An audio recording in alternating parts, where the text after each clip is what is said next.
Hello my dear friends and masters, welcome back to our channel oneness vegetarianism. నా పేరు స్వప్నేశ్వరి. ముందుగా మనందరి గురువైన డాక్టర్ బ్రహ్మశ్రీ పితామహ పత్రి సార్కి నా యొక్క అనంతకోటి ఆత్మ ప్రణామాలు.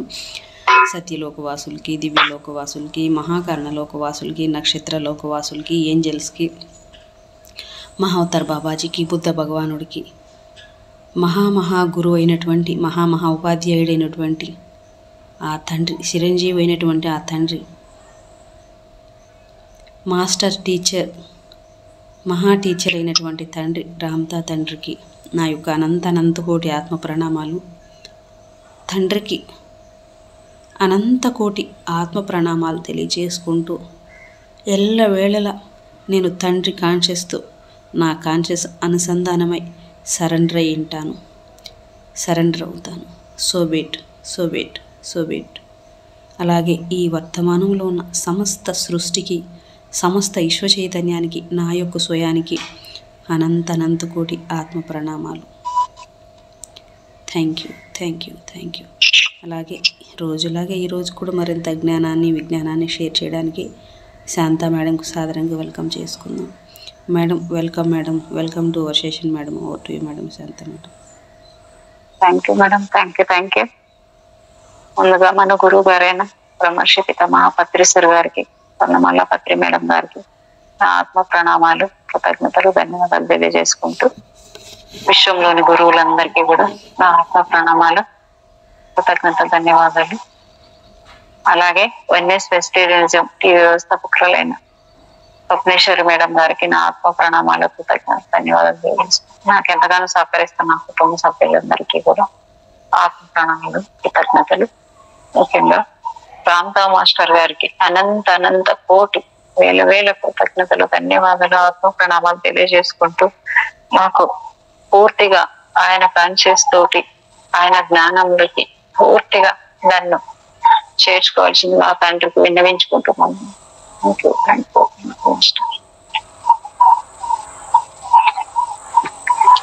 ఈరోజు లోబ్సాంగ్ రాంపా అనే పుస్తకం చదువుతున్నామండి. మొట్టమొదటిగా బ్రహ్మశ్రీ పితామహ పత్రి సార్ గారు చెప్పిన ఒక చిన్న సెంటెన్స్ అండి. 1970లో నన్ను తట్టి లేపిన కారుణ్యమూర్తి, గొప్ప టిబెట్ యోగి అయిన లోబ్సాంగ్ రాంపా అనేసి ఆయన చెప్పుకున్నారు. అంటే 1970లో ఆయన్ని 1983లో దేహ విరమణ చేశారంట ఆయన లోబ్సాంగ్ రాంపా గారు. 20వ శతాబ్దపు ఆధ్యాత్మిక శాస్త్ర. ఎప్పుడు మేడం ఆయన దేహం వదిలింది? ఎప్పుడు మేడం? 1983 అంట మేడం. ఓకే, అది నా ఇయర్. ఆ ఇయర్లో చాలా జరిగాయి మేడం. ఆ ఇయర్లో సొసైటీ మొదలైంది. ఆ ఇయర్లోనే మన సార్ పత్రి సార్, మన గురువుగారు సదానంద యోగి గారు భూలోక యాత్ర చేశారు. చాలా జరిగాయి. 83 నేను భూమి మీదకి వచ్చాను మేడం. 83/3/8 నేను భూమి మీదకి వచ్చాను మేడం. ఆ ఇయర్ చాలా జరిగాయి అనమాట. షిఫ్టింగ్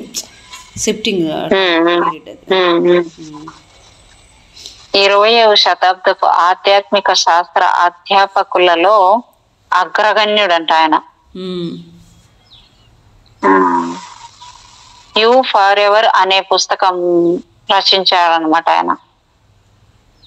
నా చేత చదివించి నా జీవిత లక్ష్యాన్ని నాకి ఎరుకపరిచిన నా ప్రథమ ప్రియతమ ఆధ్యాత్మిక గురువు లోబ్సాంగ్ రాంపా అనేసి రాసుకున్నారు పత్రి సారు.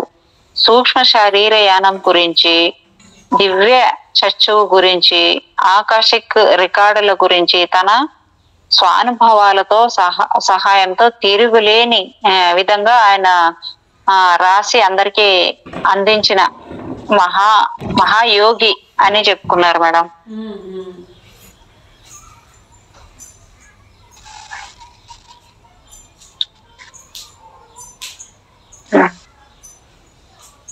మొదటి అధ్యాయము. నిజానికి పురుషుడి కన్నా స్త్రీలకే ఎక్కువ కాంతివంతమైన తేజ శరీరం ఉంటుంది. వాళ్ళు ఆధ్యాత్మిక తత్వాన్ని కూడా పురుషుడి కన్నా మెరుగ్గానే గలిగి నేర్పుని కలిగి ఉంటారు. ఈ విధంగా స్త్రీలు పురుషుల కన్నా ఆధిక్యాన్ని కలిగి ఉన్నప్పటికీ ఇద్దరు సమానులే. సృష్టిలో నిజానికి మొత్తం ఉన్నదంతా ప్రాణమే. చనిపోయింది అని అనుకునే కళేబరంతో కూడా ప్రాణశక్తి ఉంటుంది. నిశ్చలంగా ఉన్నది కనుకే ఆ జీవి మరణించిందని మనం చెప్పుకుంటాం. నిజానికి ఆ శిథిలమవుతున్న శరీరంలో నుంచి మరో కొత్త ప్రాణి రూపుదిద్దుకోవడం ప్రారంభిస్తుంది. సృష్టి మొత్తం అనంతమైన నిరంతర చైతన్యంతో నిండి ఉంది. అచలం, జడం, కదలకుండా ఉంది అని మనం అనుకునే పదార్థాలలో, అణువుల్లో ఎల్లప్పుడూ భ్రమణం కనిపిస్తూనే ఉంటుంది. అణువులు అంటే ఓ పదార్థపు లక్షణాలని కోల్పోని అతి చిన్న తునకలన్నమాట. అవి ఎంత చిన్నవంటే వీటిని కంటితో చూడాలనుకుంటే వీలు పడదు. ఎలక్ట్రాన్లు మైక్రోస్కోప్ లైనా ఉపయోగించాలి, లేకపోతే దివ్య దృష్టినైనా సమకూర్చుకున్న యోగులను అడిగైనా తెలుసుకోవాలి. అణువులని నిశితంగా పరీక్షిస్తే అణువులు చిన్నవైనా అవి ఇంకా చిన్నవైన కొన్ని పరమాణువులు సముదాయాలతో ఏర్పడి ఉన్నాయనే సత్యం గోచరిస్తుంది. ఓ పరమాణువు చూడడానికి ఓ చిన్న సైజు సూర్య కుటుంబంగా ఉంటుంది. పరిణామపు మధ్యలో ఉన్న భాగం సూర్యుడిలాగా, ఆ మధ్య భాగం చుట్టూ కొంత దూరంలో ప్రదక్షిణ చేస్తున్న ఎలక్ట్రానులు భూమి, శుక్రుడు, అంగారకుడు లాంటి గ్రహాల లాగా మనకి గోచరిస్తాయి. ఓ సూర్య కుటుంబంలో ఖాళీ స్థలమే ఎక్కువగా ఉంటుందని మనకి తెలుసు. అలాగే ఓ అణువు లోపల కూడా చాలా భాగం ఖాళీ స్థలమే. మన మూలకాల కుటుంబంలోని ఒకానొక ముఖ్యమైన మూలకమైన కార్బన్ అణువులతోనే మన విశ్వం మొత్తం ఏర్పడింది. ప్రతి పదార్థంలోనూ మధ్యలో ఉండే న్యూక్లియస్ చుట్టూ విభిన్న సంఖ్యలో ఎలక్ట్రానులు గిర్రున పరిభ్రమిస్తూ ఉంటాయి. ఉదాహరణకి కార్బన్ అణువులో 6 ఎలక్ట్రానులు న్యూక్లియస్ చుట్టూ తిరుగుతూ ఉంటాయి. అంటే యురేనియం అణువులో 92 ఎలక్ట్రానులు పరుగులు పెడుతూ ఉంటాయి. మేడం సౌండ్ వస్తుంది ఏదో. అవునా మేడం? గట్టిగా ఏంటి మేడం? మీదేనా ఏమన్నా బయట గట్టిగా వస్తుందా మేడం? నాకైతే వినిపిస్తుంది ఎక్కువ. ఇప్పుడు లేదు మేడం. మరి ఓకే. మానవుడు కూడా అనేకమైన అణువుల సముదాయమే. చూడడానికి ఒక ఘన పదార్థం లాగా, విగ్రహం లాగా మనం కనిపిస్తున్నాం. మన ఎముకల గూటిలోంచి మీది కండరాలలోంచి ఓ వ్రేలును ఈ ప్రక్క నుంచి ఆ ప్రక్కకి వెళ్ళేలా చేసేందుకు మనం ప్రయత్నిస్తే అదంత సులభమైన పని కాదని మనకు అర్థమవుతుంది. మనం మనుషులం కనుక మన వాళ్ళకి మన శరీరం ఓ ఘన పదార్థం లాగా కనిపిస్తుంది. కానీ నిజానికి ఇది మన మీద రుద్దబడిన ఓ భ్రమ మాత్రమే. మన శరీరాన్ని అత్యంత సూక్ష్మమైన ఓ క్రిమి తగినంత దూరంలో నిలబడి చూస్తూ ఉందని అనుకోండి. ఆ క్రిమికి మన శరీరం అనేక గ్రహాల సముదాయం లాగా, ఓ విశ్వకాయంగా, అనేక నదుల సంగమం లాగా, అనేక సూర్యుళ్ళు, నక్షత్రాల కుప్పల్లాగా, మబ్బుల్లాగా, జలపాతాల్లాగా కనిపిస్తుంది. మన ఎముకలు ఉన్న చోట్లలో గుత్తులుగా గాను, మాంసం ఉన్న చోట్ల కాస్త చెల్లా చెదురు మబ్బుల్లాగాను మన శరీరం ఆ సూక్ష్మ జీవికి కనిపిస్తుంది. కాదు మేడం, ఈ విశ్వంలో ఇప్పుడు చెప్పండి. మనకి ఆవులు ఉంటాయి కదా, ఆవులు, గోవులు కావచ్చు, కుక్కలు కావచ్చు, ఏ వేట్లకైనా ఏ జంతువుకైనా మనం అలాగే కనపడతా ఉంటాం. పెద్ద శరీరంతో చాలా బలంగా, అందుకే అవి మనం చూసి భయపడతాయంట. కానీ లేకపోతే వాటి బలానికి మనకు నిలువు కనపడితే వాళ్ళకి అడ్డంగా కనపడతా ఉంటాం, అంతగా అమారు కనపడతా ఉంటాం మేడం. నేను కూడా విన్నాను, కానీ కుక్కలకి రాత్రిపూట కూడా కనిపిస్తుంది, కుక్కలకి, పశువులకి, జంతువులకి అంటారు. కానీ మేడం మనం శరీరం కూడా అంత పెద్దగా కనిపిస్తుంది అంటారా ఆవులకి కూడా? అవును, మన శరీరం అమారికి అంత పెద్దగా కనపడుతుందంట వాటికి. అవి మనం చూసి భయపడతాయన్నా, రెస్పెక్ట్ చేస్తాయన్నా, మనల్ని చూసి ఒక పర్వతం లాగా ఉంటాయంట మనం వాటికి. అందుకే అవి అంత అంటే ఒక పర్వతంలో ఒక మనిషి కనపడితే అక్కడ ఒక 10 మంది 50 మంది కనపడితే అందుకే బెదిరిపోతుంటాయి. అందుకేనేమో మేడం గుంపు. అవును కదా. అవును, ఉండొచ్చు మేడం. ఈ సూక్ష్మ కూడా నాకు తెలియదు, ఇప్పుడు తెలుసుకున్నా. అందుకని మన వాళ్ళు ఇప్పుడు చూడండి, వీటికి ఏమి తెలియదంటాం కదా పిల్లులు. ఇవి ఎవరన్నా వచ్చినా, వేరే వాళ్ళు వచ్చినారనుకో, అక్కడ ఎక్కడన్నా వేరే వాళ్ళు వస్తే కూడా ఈ నుంచి గర్ర వాటికి ఇది వీళ్ళకి, ఈ ఫారినర్స్కి అందరికి ఈయన కూడా పిల్లుల జ్ఞానం ఈయన కూడా ఎంతో ఉందంట. పత్రిసారే చెప్పాడు, పిల్లులతో జ్ఞానం కూడా ఉందంట. పిల్లులు పెంపుకొని పెంచి ఆ పిల్లులతో కూడా ఎన్నో ఇవి ఉన్నాయంట ఈయనకి కూడా, ఈ లోక్ సాంబ్రాంపాకు కూడా. ఈ పిల్లులు ఏమంటే చూడండి, బయట నుంచి ఎక్కడైనా ఎవరైనా వస్తే అట్లా అంటాయి. అవంట ప్రెగ్నెన్సీ, చూడండి మీరు, ప్రెగ్నెన్సీ ఉన్న లేడీస్ అయినా పసిబిడ్డలైనా ఉంటే వాళ్ళ పక్కనే పడుకుంటాయి పిల్లులు. ఎందుకంటే వాళ్ళని రక్షించుకోవాలా, కాపాడుకోవాలా, ఎవరో వచ్చి మా వాళ్ళ మీద అటాక్ చేస్తారని అంట వాటికి. అందుకని గోళ్ళతో గోకేస్తాయంట అవి.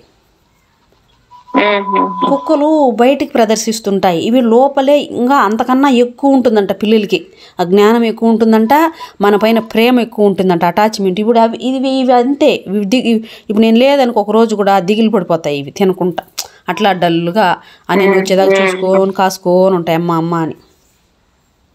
అట్లా ఎంత ప్రేమ చూపిస్తున్నారు కదా మేడం.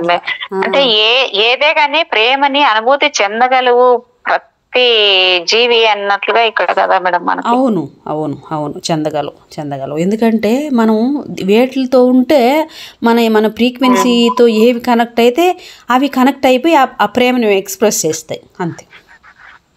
అవును మేడం, నిజమే. అది ఈ విశ్వంలో గ్రహాలు సూర్యుల చుట్టూ, ఎలక్ట్రాన్లు న్యూక్లియస్ల చుట్టూ ఎప్పుడు తిరుగుతూనే ఉంటాయి. రాతిలోను, ఓ చెట్టు కొమ్మలోను, ఓ నీటి చుక్కలోను ఈ నిరంతర భ్రమణము అవిశ్రాంతంగా జరుగుతూనే ఉంటుంది. మానవులలోని అణువుల్లోని పరిభ్రమణము ఓ విధమైన విద్యుత్తును సృష్టిస్తుంది. ఈ విద్యుత్ సృష్టిస్తున్న పరమాత్మ అందించే విద్యుత్తో కూడి ప్రాణశక్తి అనే పేరుతో పిలువబడుతుంది. ఆ ప్రాణశక్తితోనూ ఈ ప్రపంచంలోని జీవితం సాగుతోంది. మన భూమి మీద ఉత్తర దక్షిణ ధ్రువ ప్రాంతాల్లో అయస్కాంత క్షేత్రాల తీవ్ర శక్తి వల్ల మనకి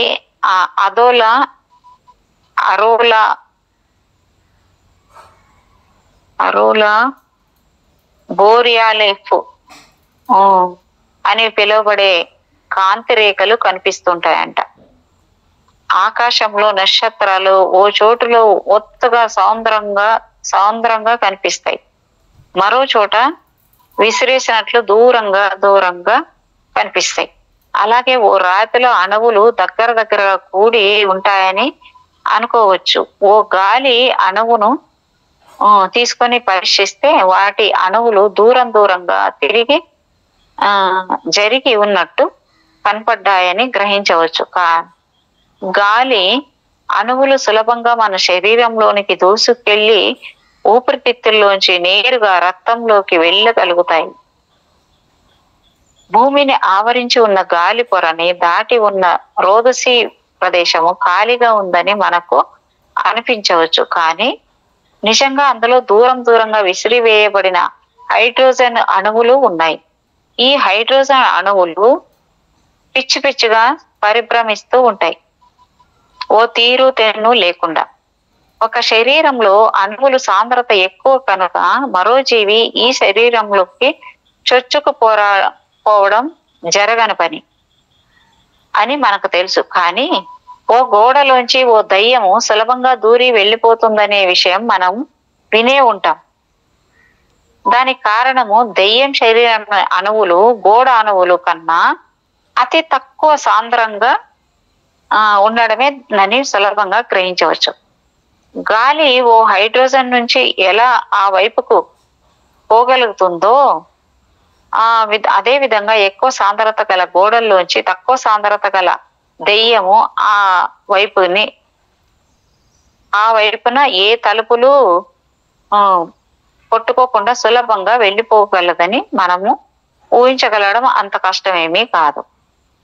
ఈ జగత్తు సాపేక్షంగా మన ద్రవ వాయు రూపాల్లో గోచరిస్తూ ఉంటుంది. ఈ జగత్తును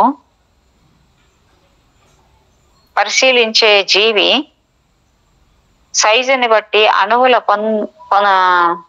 పొందికను బట్టి ఈ జగత్తులో దృశ్యాలు మిథ్యా సదృశాలు, మనస్తత్వాలు నిజంగా ఘన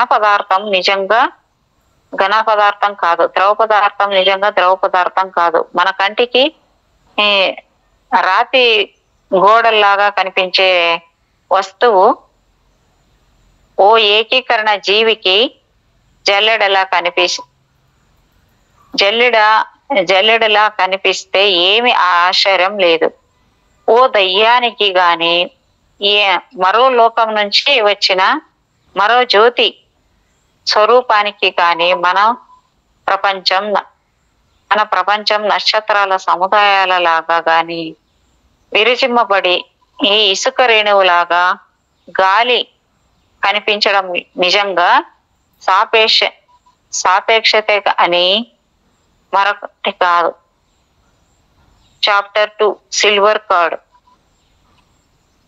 మానవ శరీరం ఓ అణువుల సముదాయం, ఓ వైరస్. మనల్ని చూస్తే దానికి మన శరీరం అణువులు రూపంలోనే కనిపిస్తుంది. ఇంకో రకంగా ఆలోచిస్తే మానవుడు కొన్ని రసాయనాల మిశ్రమాలతో ఏర్పడతాడని కూడా అనిపిస్తుంది. మానవ శరీరంలో అనేక రసాయనిక పదార్థాలు ఉన్నాయి. శరీరంలో ఏర్పడిన ఎక్కువ భాగం నీటితో నిండి ఉంటుంది. నీరు కూడా అణువుల సముదాయంతో ఏర్పడింది. ఓ వైరస్ కి మీరు గనక మాటలు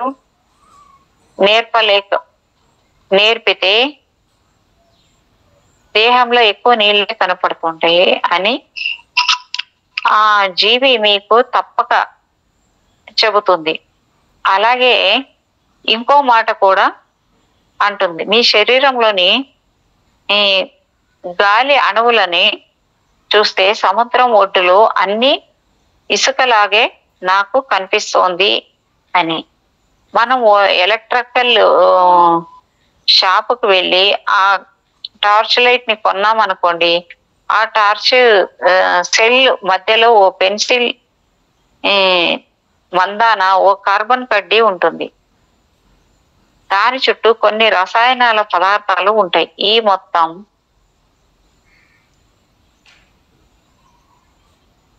మొత్తం పైపులో బిగించబడి ఉంటుంది. సెల్ లోపల బాగా తడిగా ఉంటుంది. పైకి మాత్రం పొడిగా కనిపించే ఈ బ్యాటరీ సెలిని డ్రై సెల్ అని మనం పిలుస్తూ ఉంటాం. ఇట్లాంటి సెల్స్ కొన్ని కలిపితే బ్యాటరీ అంటాం. ఈ బ్యాటరీలని టార్చ్ లైట్లో ఉంచి స్విచ్ నొక్కగానే ఆ సెల్స్ విద్యుత్ సృష్టించబడి ఓ లైట్ వెలుగుతోంది. స్విచ్ ఆపగానే బ్యాటరీలో ఉన్న రసాయన చర్య ఆగిపోయి విద్యుత్ ప్రవాహం ఆగిపోతుంది. రాసాయనిక చర్యకు జింకు రేకు కొద్దిగా కరుగుతూ ఉంటే విద్యుత్ పుట్టడం ప్రారంభమవుతుంది. రాసాయనిక చర్య జరగక ముందు బ్యాటరీ సెల్లులో విద్యుత్ ఉండదు. రాగి, కంచు రుణ విద్యుత్తుకు జింకు, అల్యూమినియం, మాగ్నీషియం ధన విద్యుత్తుకు ఆలంబనగా ఉంటాయి. మానవుని మెదడులో కూడా విద్యుత్ ఉత్పత్తి అవుతుంది. మన శరీరంలో అనేక లోహాల కణాలు ఉంటాయి. జింకు, కార్బన్ అణువులు ఉంటాయి. మన శరీరం అనేక కార్బన్ అణువులతోనే నిర్మితమై ఉందనే విషయాన్ని మర్చిపోకండి. శరీరంలో నీళ్లున్నాయి. ఇంకా ఉప్పు, మాగ్నీషియము, పొటాషియము ఇలాంటి రసాయనాలు కూడా ఉన్నాయి.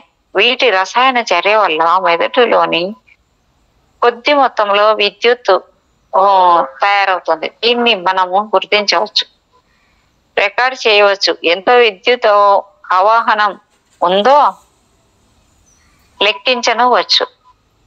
ఓ మానసిక రోగి మెదడులోని విద్యుత్ తరంగాలని ఓ గ్రాఫ్ పేపర్ మీద రికార్డ్ చేసి యంత్రాలని మీరు చూసి ఉంటారు.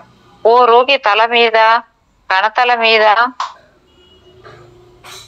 చిన్న రేకు ముక్కల్ని టేపుతో అంటించి ఆ రేకు ముక్కల్ని వైర్లతో కలిపి ఎలక్ట్రో ఎన్సెఫాలోగ్రాఫ్ అనే యంత్రానికి అనుసంధానం చేస్తారు.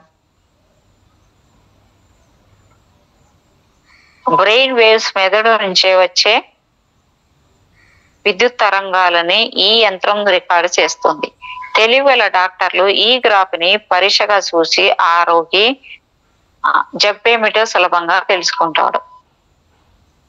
మానవుని మెదడు విద్యుత్ తరంగాలని సృష్టించడమే కాదు, దివ్యాత్మ లేక పరమాత్మ నుంచి వచ్చే విద్యుత్ తరంగాల్ని ఓ రేడియో రిసీవర్ లాగా కూడా గ్రహించగలడు. మానవుడు పరిశీలించి నేర్చుకునే సమస్త విజ్ఞానాన్ని, అనుభవాల్ని విద్యుత్ సంకేతాలుగా మార్చి దివ్యాత్మకు అందిస్తూ ఉంటుంది. మానవుని మెదడు దివ్యాత్మకి మానవుడి మెదడుకి మధ్య వ్యాపించి ఉన్న తెగిపోని కంటికి కనిపించని ఓ వెండి తీగపోగు ద్వారా ఈ విద్యుత్ తరంగాలు రెండు ప్రక్కల తిరుగుతూ ఉంటాయి. దివ్యాత్మ తమ క్రిందికి భూమి మీదకి రాకుండా తన బదులు ఓ మానవ దేహాన్ని క్రిందికి పంపించి రిమోట్ కంట్రోల్ స్విచ్లను తన దగ్గర ఉంచుకుని ఓ ఆటలాగా నాటకాన్ని ఆనందిస్తూ ఉంటాడు. మానవ దేహం అనుభవించే అన్ని అనుభవాలు, ఆలోచించే అన్ని ఆలోచనలు, నేర్చుకునే సమస్త విద్యలు అన్ని జాగ్రత్తగా ఆధ్యాత్మికలోని జ్ఞాపకాల భండాగారంలో క్రమబద్ధంగా క్రోడీకరించబడుతూ ఉంటాయి.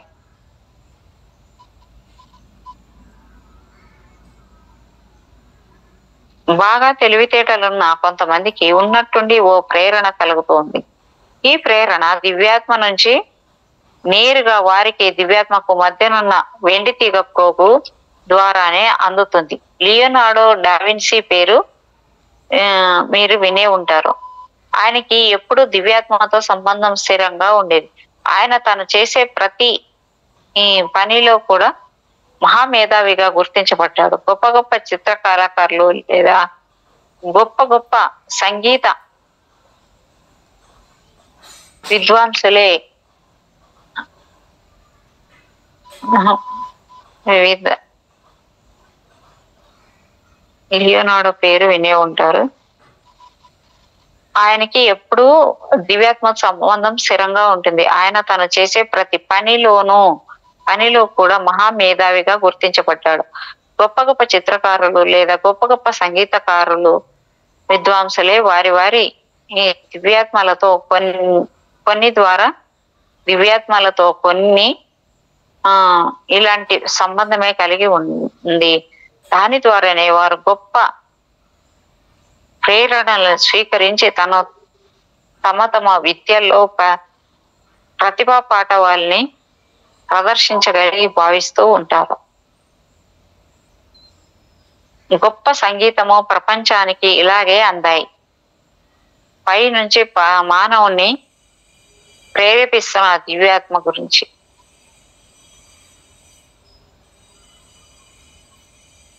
దివ్యాత్మకు మానవుడికి మధ్య ఉన్న వెండి తీగ ప్రోగు ద్వారా మానవుడు తల్లి నుంచి వీటిపోని బిడ్డలాగా ఉంటాడు. తల్లికి బిడ్డకు మధ్య తెగిపోని ప్రేగు బొడ్డు వద్ద కలిసి ఉన్నట్టే పరమాత్మకి జీవుడికి మధ్య వెండి వన్నెల తీగ ప్రోగు తెగిపోని సంబంధం లాగా కలిసి ఉంటుంది. తల్లిని బిడ్డని కలిపే ప్రేగు సృష్టిలో చాలా గొప్పది. విచిత్రంగా నిర్మించబడిన బంధం అది. కానీ వెండి తీగ ప్రోగుతో పోలిస్తే ఈ మాంసపు పేగు ఓ మామూలుది దారపు ముక్కలాగా అనిపించక మానదు.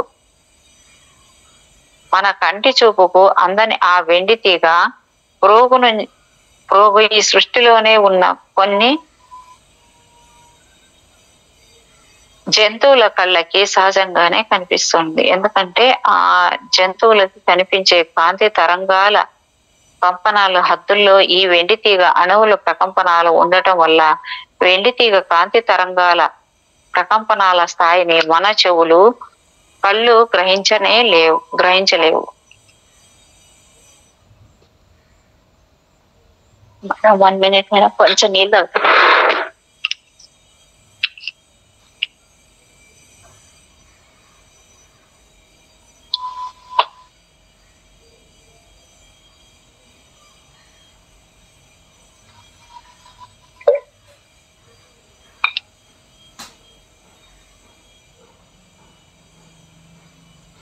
వెండి తీగ కాంతి తరంగాల ప్రకంపనాలను చూడగలిగే కళ్ళున్న అన్ని జంతువులకు ఈ వెండి తీగ మనిషి శరీరం చుట్టూ వ్యాపించి ఉండే విద్యుత్ తరంగ కాంతి దేహము రెండు స్పష్టంగా కనిపిస్తూ ఉంటాయి. వెండి తీగలోని అణువులు దూరంగా ఉండి ఓ విలక్షణమైన వేగంతో కూడిన ప్రకంపనాలను కలిగి ఉంటాయి. అణువులు దూరంగా ఉన్న బలంగా నిలవగలిగిన త్రాడులాగా ఉండగలుగుతుంది. భూమి నుంచి చంద్రుడికి మధ్య దూరం ఎంతో తెలుసుకునేందుకు శాస్త్రజ్ఞులు చాలా బలమైన ఓ సన్నటి కాంతిరేఖ పుంజాన్ని చంద్రోపరితలం మీదకి పంపుతారు. సరిగ్గా ఇలాంటి కాంతిరేఖ పుంజమే దివ్యాత్మ అంటే లైట్ బీమ్. దివ్యాత్మ జీవుడితో సంబంధం పెట్టుకుని నిరంతరం సంభాషణ జరపగలుగుతున్న వెండి తీగ పోగు అంటే సిల్వర్ కార్డ్. మనం చేస్తున్న ప్రతి పని దివ్యాత్మకు తెలుస్తూ ఉంటుంది. కాబట్టి బుద్ధిమంతులు రుజువర్తనం కలిగి ఉంటారు, అంటే సరి అయిన దారిలోనే నడుస్తూ ఉంటారు. ఆధ్యాత్మికంగా వాళ్ళు ఎదుగుతారు. శ్రమలోని ఆత్మ ప్రకంపనాలను ఉద్దేశించి వెండి తీగ ప్రోగు ద్వారా దివ్యాత్మ కూడా ఉత్తేజం పొందేలా చేస్తారు. దివ్యాత్మ తనలోని ఓ అంశాన్ని వెండి తీగ ప్రోగు ద్వారా మానవుని శరీరానికి పంపుతుంది. ఆ అంశ ద్వారానే అనేక గుణపాఠాలు నేర్చుకుంటుంది. మనం నిర్వర్తించే ప్రతి శుభకార్యానికి ఫలితంగా ఆధ్యాత్మికంగా ఒక్కొక్క సోపానాన్ని అధిరోహిస్తూ ఉంటాం. మన భావాలకు అనుగుణంగా మన శరీరంలోని అణువులు ఉద్వేగంగా కంపిస్తూ వెండి తీగ ద్వారా జీవాత్మను చేరి వెనక్కి మళ్ళీ తిరిగి వచ్చి మన శరీరంలోకి చేరుతూ ఉంటాయి. చాప్టర్ 3 ఎథరిక్ బాడీ గురించి ఇస్తున్నారు ఇక్కడ. మానవుని మెదడులో రసాయనిక చర్య ద్వారా విద్యుత్తు తయారవుతుంది. విద్యుత్ మెదడులోనే కాదు, దేహమంతటా పుడుతూనే ఉంటుంది. రక్తంలో ఉండేది ఎక్కువ భాగం నీళ్లే. దేహంలోని నీళ్లు, లోహపు అణువులు, ఉప్పు ద్రావణాలు ఒకదానితో మరొకటి కలగలిసి రసాయనిక చర్యల ద్వారా విద్యుత్తును ఉత్పత్తి చేస్తుంటాయి. కాబట్టి మన శరీరం మొత్తం విద్యుత్తుతో నింపబడి ఉంటుంది, కానీ దీని తీవ్రత ఎక్కువగా ఉండదు. ఇంట్లో మనం ఓ బల్బుని వెలిగించుకోవటానికి కావలసినంత కరెంటు గాని, వంటకి వాడే స్టవ్ కి సరిపోయేంత కరెంటు గాని మన దేహంలో ఉండదు. అలాంటి విద్యుత్తుతో మన శరీరంలోని విద్యుత్తుతో పోల్చకుండా అయస్కాంతం నుంచి పుట్టిన విద్యుత్తు లాగా దీన్ని భావించండి. మన శరీరం చుట్టూ అయస్కాంత శక్తి క్షేత్ర రేఖలు వ్యాపించి ఉంటాయి. మానవ శరీరం చుట్టూ వ్యాపించే అలాంటి అయస్కాంత శక్తిని ఎథరిక్ అని లేకపోతే ఆరా అని అంటారు. యోగి శస్యులకు ఈ ఆరా స్పష్టంగా కాంతులీనతో వివిధ రంగులతో నిండి కనిపిస్తూ ఉంటుంది. మన దేవుళ్ళ చిత్రాలలో తలల వెనుక సూర్యబింబం లాగా చిత్రకారుడు చిత్రించే కాంతి వలయానికి ఈ ఆరాయే ప్రేరణ అని మనం సులభంగా అర్థం చేసుకోవచ్చు. ఓ అయస్కాంతం చుట్టూ ఓ అయస్కాంత క్షేత్రం ఉన్నట్టే విద్యుత్ ప్రవహిస్తూ ఉన్న ప్రతి లోహపు తీగ చుట్టూ కూడా అలాంటి అయస్కాంత క్షేత్రం ఏర్పడుతుందని మీరు మ్యాగ్నెటిజం, ఎలక్ట్రిసిటీ పాఠాల్లో చదువుకునే ఉంటారు. విద్యుత్ ఒకవైపు ప్రవహిస్తూ ఉంటే డైరెక్ట్ కరెంట్ అని, చకచక దిశలు మారిపోతూ అటు ఇటు ప్రవహిస్తూ ఉంటే ఆల్టర్నేటింగ్ కరెంట్ అని అంటాం. ఓ తీగలో డైరెక్ట్ కరెంటు ప్రవహిస్తే దాని చుట్టూ ఉన్న అయస్కాంత క్షేత్రం స్థిరంగా నిలబడి ఉంటుంది. అదే తీగలో ఆల్టర్నేటింగ్ కరెంటు ప్రసారణ జరిగితే తత్ సంబంధిత అయస్కాంతం కూడా స్థిరంగా కనిపించక దిశలు మారుతూ ఉంటుంది. అలాంటి అయస్కాంత క్షేత్రం విపరీతంగా కంపిస్తూ ఉంటుంది. మన శరీరంలో విద్యుత్ ప్రవాహం జరుగుతూ ఉండటం వల్ల శరీరం చుట్టూ ఓ ఆరా ఏర్పడుతుంది. ఈ ఆరాను గుర్తించడం సాధ్యం. ఓ విద్యుత్ దీపము ఓ సెకండ్కు సుమారు 60 సార్లు వెలుగుతూ ఆరిపోతూ ఉంటుంది. కానీ మన కన్ను దాని గురించి గుర్తించడం లేదు. కానీ ఒక్కోసారి విద్యుత్ ప్రకంపనాలతో ఉత్పత్తి లోపం వల్ల దీపాలు నిర్జీవంగా కొట్టుకోవడం గమనించవచ్చు. ఈ మనిషికి మరో మనిషి మరీ దగ్గరగా వచ్చినప్పుడు అప్పుడప్పుడు ఒళ్ళు జలధరిస్తూ ఉంటుంది. బాగా ఎక్కువ మందిలో ఈ విషయం స్పష్టంగా గమనించి ఉంటారు. కానీ వెనక నుంచి వచ్చినాయి ఎవరో దగ్గరగా వచ్చి నిలబడి ఉన్నట్టు చాలా మంది స్పష్టంగా గుర్తించగలరు. కావాలంటే మీరు ఓ చిన్ని పరీక్ష చేసి చూడండి. ఒక్కటేసి ఓ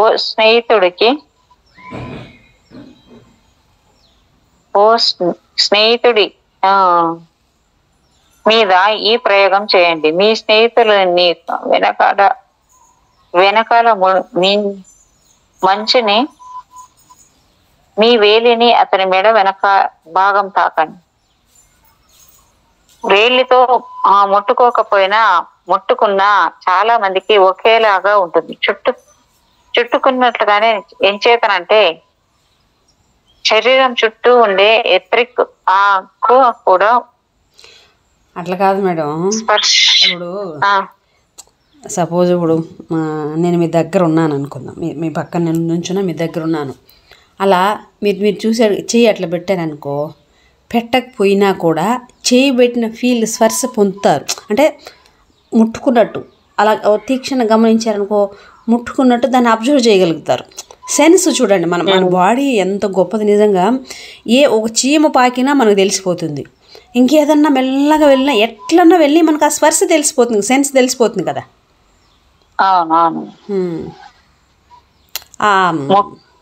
భలే అది దాన్ని చెప్పడానికి అది అనుభూతి మేడం, చెప్పడానికి అసలు నిజం భలే ఉంటుంది.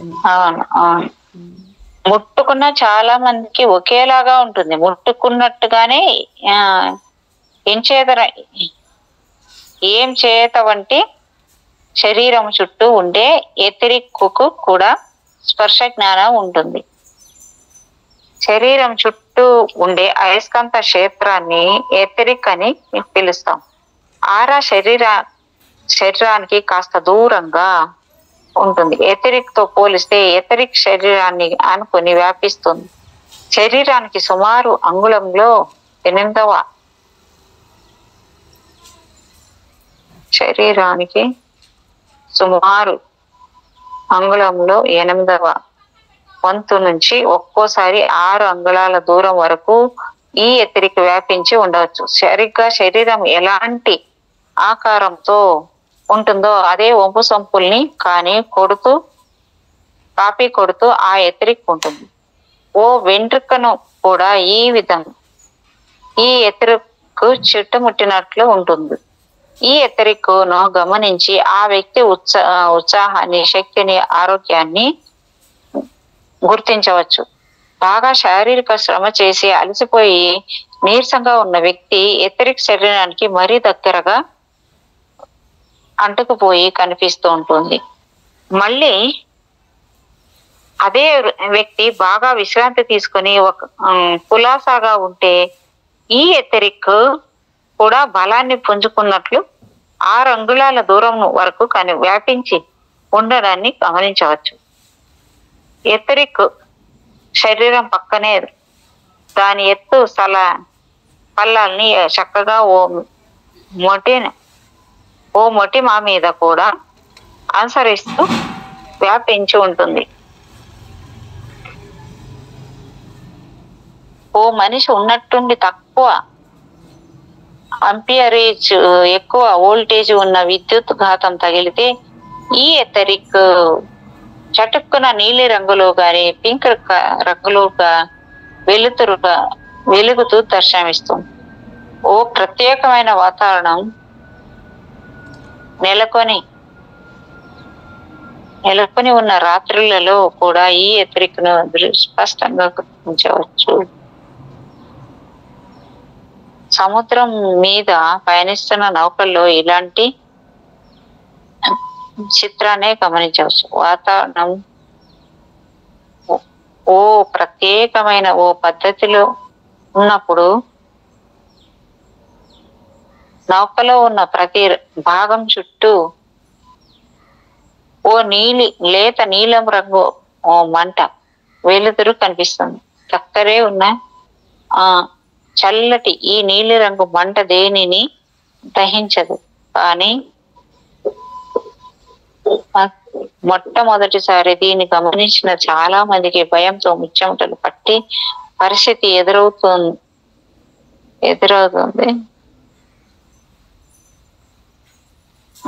నౌకలో ప్రతి భాగం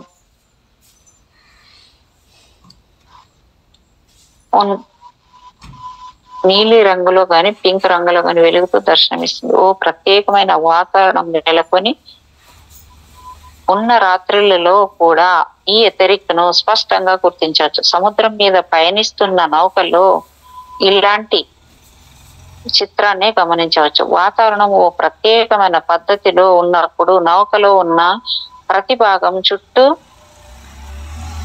ఓ లేత నీలి రంగు మంట వెలుతురు కనిపిస్తుంది. చల్లటి ఈ నీలి రంగు మంట దేనిని దహించదు. కానీ మొట్టమొదటిసారి దీన్ని గమనించిన చాలా మందికి భయంతో ముచ్చెమటలు పట్టే పరిస్థితి ఎదురవుతుంది. నౌకల మీద కనిపించే ఈ చల్లటి నీలి రంగు మంట లాంటి దానిని సెయింట్ ఎల్మో గారి మంట అంటారు. చుట్టూ ఉండే ఎథరిక్ తో వింతని పోల్చవచ్చు.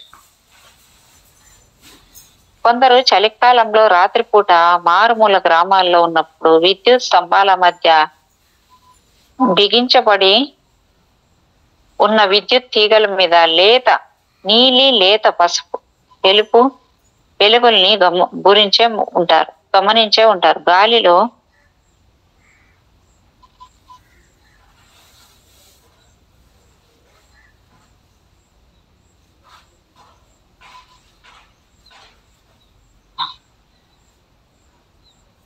దీన్ని గమనించిన చాలా మందికి భయంతో ముచ్చెమటలు పట్టి పరిస్థితి ఎదురవుతుంది.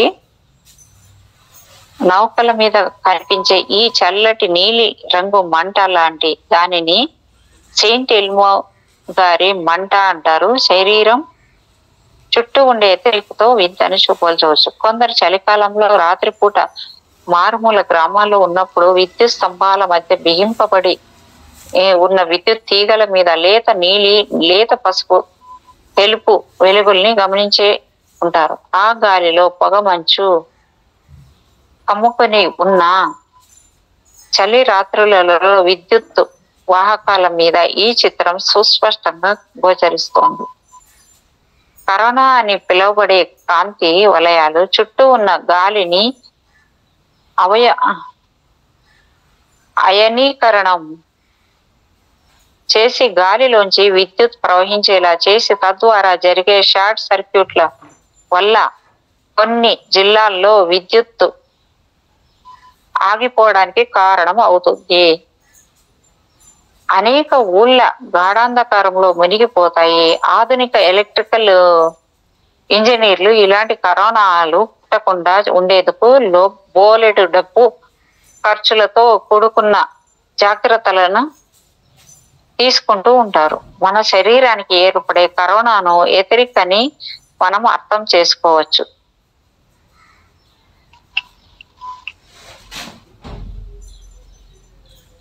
అంటే కొంత సాధనతో అనమాట కదా మేడం. ఏంటి మేడం?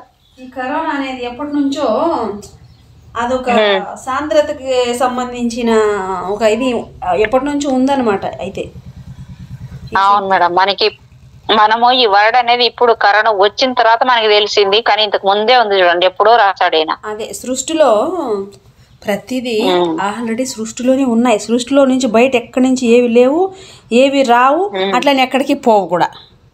అది అర్థం చేసుకుంటాం. పత్రి సార్ కూడా అన్నాడు ఏమో ఒకసారి ఏదో క్లాస్లో ఏమన్నాడు, ఈ కరోనా ఎప్పుడో ఎదురు చూశానయ్యా నేను, ఎప్పుడో రావాల్సింది, ఎప్పుడో ఇది వస్తుంది అనుకోండి, కానీ అప్పుడు రావాల్సింది అప్పుడు రాలి ఇప్పుడు వచ్చింది అన్నాడు పత్రి సార్ కూడా. కొంత సాధనతోనే శరీరం చుట్టూ ఉన్న ఎథరిక్ని చాలా మంది చూడగలరు. ఓర్పు ఉన్నట్లయితే మీరు కూడా మీ ఎథరిక్ను చూడాలంటే ఓర్పుతో సాధన చేయడం తప్పించి మరో దగ్గరి దారి లేనే లేదు. సాధన ఎలా చెయ్యాలో చూద్దాం. అలాంటి విషయాల్లో అంటే ప్రాక్టీస్ ఎలా చేయాలో ఇక్కడ ఇచ్చాడు మేడం. ప్రాక్టీస్ 1. ఇలాంటి విషయాల్లో ఉత్సాహం చూపించే ఓ మనిషిని ముందుగా వెతికి పట్టుకోవాలి. ఆయనని తన చేతిని చాచమని చెప్పాలి. వేళ్ళని పిడికిలిలాగా మడిచి పట్టుకోకుండా వేళ్ళు దూరంగా జరిపి ఉండేలా అన్ని వ్రేళ్ళు స్పష్టంగా కనపడేలాగా ఆ చెయ్యి చాపబడి ఉండాలి. ఆ చెయ్యి ఎలా చాపాలంటే ఆ వెనుక మరి తెల్ల రంగు గోడ గాని కర్టన్ గాని ఉండకూడదు. ఆ చేతి వెనక ఉండే భాగము చీకటిగా గాని మట్టి లాంటి తేలిక రంగులో కానీ ఉండాలి. ఆ చేతి వ్రేళ్ల వైపు మన దృష్టిని ప్రసరింపచేయాలి. మరి గ్రుడ్లు మిటకరించి వేళ్ల వంక చేతి వంక తేరిపార చూడకూడదు. చూడటంలో ఈయన భలే చెప్తాడు. ఈయన భలే చెప్తాడు.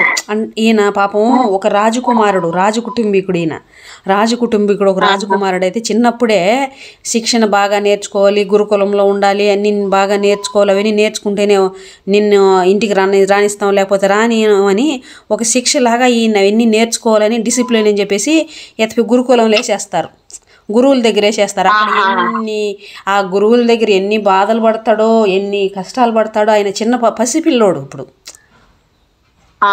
మన తండ్రి ఆయన కూడా 13-14 ఏండ్లు, ఈయన కూడా 7 ఏండ్ల పిల్లోడు అప్పుడు ఎత్తిపేసేస్తారు. ఈయన 7 ఏండ్లు ఇంకా తక్కువ.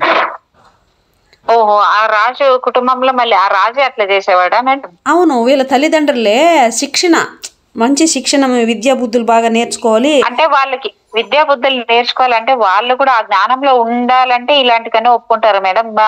ఇప్పుడు ధృతరాష్ట్రుడు లాంటి వాడు ఉంటే ఎట్లా కదా మేడం? అట్లా పిల్లల మీద ప్రేమ ఎక్కువ ఉంటది కదా. వాళ్ళు చిన్నది ఏదో జరగకూడదు, పిల్లలకి బాధ కలగకూడదు అనే రకాలు ఉంటారు కదా. అంటే వాళ్ళకి టిబెట్లో ఎట్లా అంటే సాధకులు అక్కడంతా సాధకులు మేడం. ఇప్పుడు మనకు మన ఇండియన్స్కు ఎట్లా భక్తి ఇట్లా అక్కడంతా సాధకులు, అంతా లామాసు మహాయోగులు వాళ్ళు కదా. అక్కడ దానికి లెవెల్ ఉంటాయంట. ఈ లెవెల్, ఇంకా పై లెవెల్, హయ్యర్ లెవెల్ అని. ఆ మాదిరిగా ఒక మామూలు సాధారణ వాళ్ళు అలా అంటే ఒక రాజు కుటుంబంలో పుట్టిన రాజకుమారుడు అయిన వాడు నువ్వు ఎంత నేర్చుకోవాలా? అర్థమవుతుంది మేడం. నువ్వు ఎంత నేర్చుకోవాలి, అన్నిట్లో నువ్వు ప్రావీణ్యం పొందాలి, అన్నిట్లో పరిపక్వత చెందాలని చెప్పేసి ఈయన ఎత్తుకు వేసేస్తారు చిన్నప్పుడే. వేసేసి ఆయన ఎంతో మొత్తుకుంటాడు, అమ్మ కావాలా నాన్న కావాలా అని ఎంతో మొత్తుకున్నా వాళ్ళు నువ్వు అది నేర్చుకుంటేనే రావాలి లేకపోతే రానివని చెప్పేసి అంటారు. ఆయన అబ్బా నేను అవి భరించలేక వద్దు నేను వెళ్ళిపోతాను అనుకుంటాడు. అనుకున్నాక గుర్తొస్తుంది, ఓ అమ్మ నాన్న ఈ మరి శిక్షిస్తారు నన్ను అనుకొని అది వాళ్ళు చెప్పింది గుర్తొచ్చి మళ్ళీ ఆగిపోతాడు. అట్లా నేర్చుకుంటాడు, ఎన్నో నేర్చుకుంటాడు ఆయన, ఎంతో జ్ఞానాన్ని నేర్చుకుంటాడు.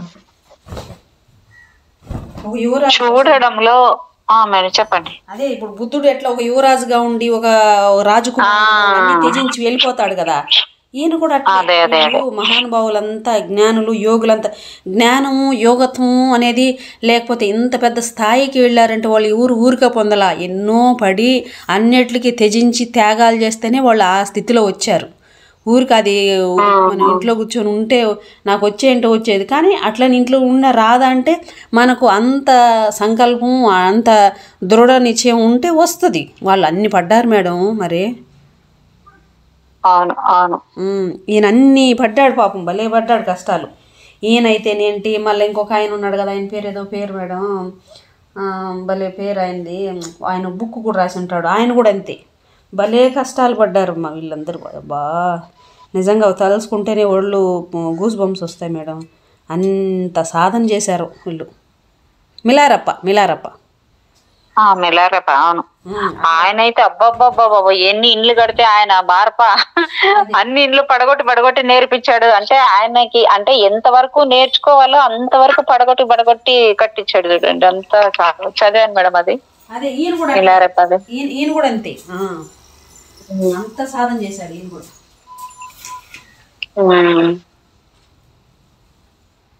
అంటే ఆ చూడటంలో ఓ చిన్న కిటుకు ఉందంట, సరి అయిన చోట్లో సరి అయిన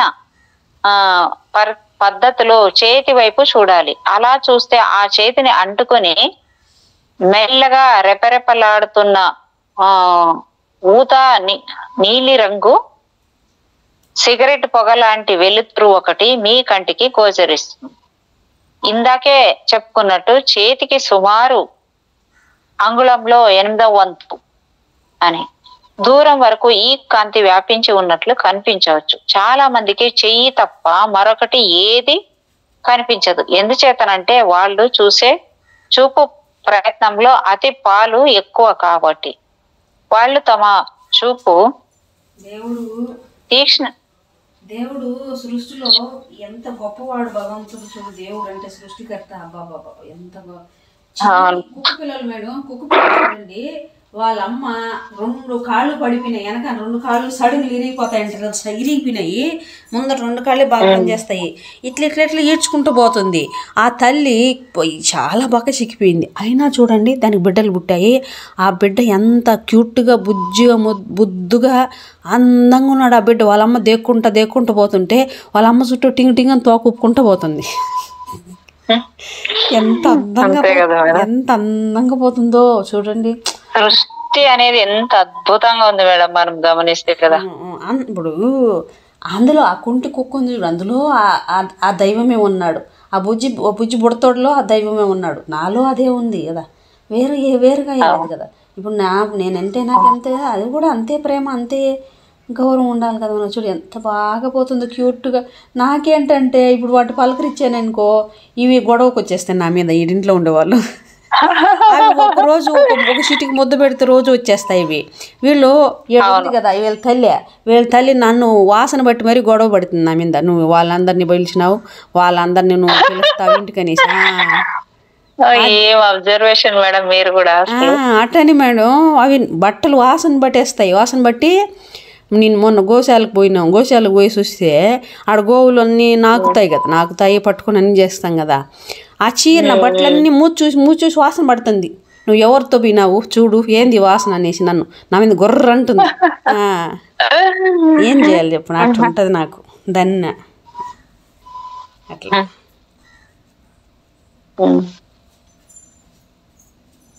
చాలా మందికి చెయ్యి తప్ప మరొకటి కనిపించదు. ఎందుచేతనంటే వాళ్ళు చేసి చూపు ప్రయత్నంలో అతి పాలు ఎక్కువ కాబట్టి. వాళ్ళు తమ చూపు తీక్ష్ణతను ఇంకాస్త మరి కాస్త తగ్గించడం చేస్తే వాళ్ళకి ఆ వస్తువు తప్పక కనిపిస్తుంది. కాస్త తేలిగ్గా చూడడం నేర్చుకోవాలి. ఒక ఆయన ఇంకొకడిని దూరంగా ఉన్న అడవిని చూపిస్తున్నాడు. ఆయన కాసేపు పరీక్షగా చూసి, ఎక్కడుందండి అడవి, నా కళ్ళకి అన్ని చెట్లే కనిపిస్తున్నాయి అన్నాడట. అలాంటి చూపు కాదు, మనకు కావలసినది చెట్లే అడవి అని అర్థం చేసుకోగల దృక్పథం కావాలి. కాబట్టి మీ శరీరంలోని టెన్షన్ తగ్గించుకుని రిలాక్స్ అయిపోండి. మరీ అంత ప్రయత్నం చేయకూడదు. ఓపికగా సాధన చేస్తే మీకు తప్పకుండా ఎథరిక్ కనిపించి తీరుతుంది. ప్రాక్టీస్ 2లో ఏమి ఇచ్చాడంటే, సాధన మీ మీదే చేయవచ్చు. ఓ చోట్లో సుఖంగా కూర్చోండి. ఎదురుగా ఉన్న వస్తువు, టేబుల్ కానీ గోడ కానీ మీ నుంచి కనీసం 6 అడుగులు దూరంలో ఉండేట్లు కూర్చోవాలి. స్థిరంగా, గాఢంగా, నెమ్మదిగా శ్వాస పీల్చి మీ ముందుకు మీ 2 చేతుల్ని చాపి బొటన వ్రేళ్ళు పై వైపు ఉండేలాగా 2 చేతి వ్రేళ్ల చివర్లను ఒకదానితో మరొకటి తేలికగా తగులుతూ ఉన్నట్లు ఉంచుకోండి. ఇప్పుడు మీ వ్రేళ్లను కొద్దిగా దూరంగా జరపాలి. ఆ అంగుళంలో 8వ వంతు దూరంగా కానీ, పావు అంగుళం దూరంలో కానీ మీ వ్రేళ్లు జరిగిన పరిస్థితిలో మీ వ్రేళ్ల మధ్య ఏదో పింత కనిపిస్తుంది. లేత ఊదా రంగు పొరలాగా దాదాపు మెరుస్తున్న ఓ పదార్థం మీ వ్రేళ్ల చుట్టూ ఆవరించబడి ఉండటాన్ని గమనించవచ్చు. ఈ వింత పదార్థాన్ని ఎథరిక్ అంటారు. మీ వ్రేళ్లను నెమ్మదిగా దూరంగా తీసుకెళ్తే ఈ ఎథరిక్ విన్యాసాలు స్పష్టంగా చూడవచ్చు. మీ వేళ్లు దూరం కాగానే ఒక్కొక్కసారి ఈ ఎథరిక్ మాయం కావచ్చు. అలా జరిగితే 2 చేతి వేళ్లను మళ్ళీ దగ్గరగా కలిపి మళ్ళీ ఈ సాధనని కొనసాగించండి. మీకు ఎథరిక్ కనిపించి తీరుతుంది. మీకు కావలసింది ఎలా విశ్వాసం, ప్రాక్టీస్ మాత్రమే. మరోసారి మీ చేతి వ్రేళ్ల వంక చూసుకోండి. పరీక్షగా చూస్తే ఒక వ్రేలు నుంచి మరో వేలు వైపుకి ఆ పొగమంచు లాంటి ఎథరిక్ ప్రవహిస్తూ మీకు గోచరం అవుతుంది. మీ ప్రాక్టీస్ పెరిగే కొద్దీ ఈ ప్రవాహం కుడి చేయి నుంచి ఎడమ చేయి వైపు కానీ, ఎడమ చేయి నుంచి ఎడమ చేతి వ్రేళ్ల నుంచి కుడి చేతి వ్రేళ్ల మీదుగా కానీ ప్రవహిస్తూ కనిపిస్తుంది. ఆ ప్రవాహాలు స్త్రీ పురుషులు భిన్నంగా ఉండవచ్చు. అందుకేనేమో ఆడవాళ్ళంతా బిరిబిరి ఇదైపోతారు. కొంచెం స్త్రీ పురుషుల్లో భిన్నంగా ఉండొచ్చు. ఈ ప్రవాహాల పైన మీ ఆరోగ్య పరిస్థితిని కానీ, మీ మానసిక పరిస్థితికి గాని అనుకూలంగా ఉంటూ కనిపిస్తాయి. మీ ఆలోచనల వరకు కూడా ఈ ఎథరిక్ పవనాల వర్తనంపై తమ ప్రభావాన్ని చూపించవచ్చు.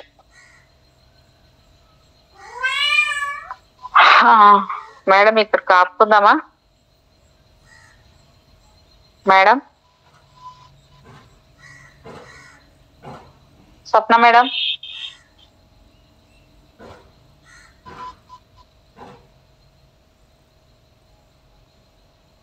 స్వప్న మేడం,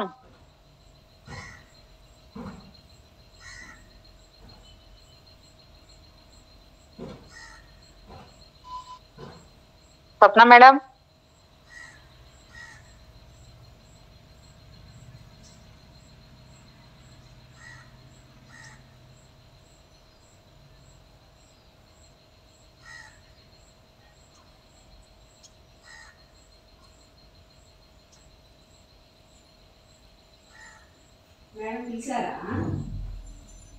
మేడం ఇక్కడికి ముగించుకుందామా? మేడం, రేపు చదువుతామా? సరే okay madam. Thank you madam. ఇంటికాడ ఎక్కడ పెడితే గొడవకు వస్తారు, రోడ్లకి ఎత్తిన పెట్టేసి. అదే okay madam. Thank you madam. Thank you so much.